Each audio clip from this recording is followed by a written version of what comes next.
Francesco. Ciao Elis.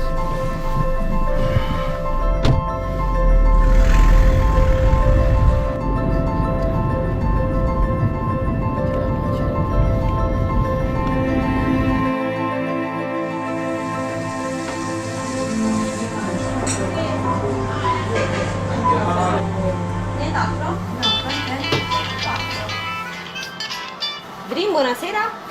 Dream è un ristorante, pizzeria, spaghetteria nel centro storico di Ariano Irpino. I protagonisti di queste attività sono proprio quelle persone che normalmente vengono escluse dalla società. Senza il sostegno dell'8 per 1000 sarebbe stato tutto più difficile perché appunto ci ha dato un grande aiuto economico per poter avviare questa attività. Calzone classico, la signora. Nella nostra pizzeria lavorano Giuseppe, Madì, Antonio, Francesco, Lucia e Denis.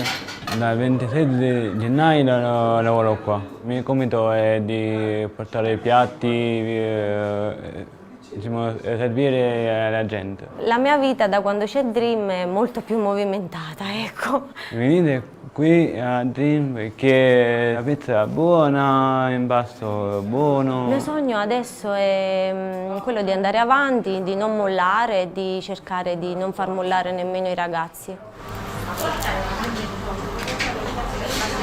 Enis è un ragazzo speciale, molto sensibile, è arrivato qui con tante remore, con tante paure, ma giorno per giorno veramente sta facendo progressi, si sta superando e sta facendo grandi cose insieme a tutti noi.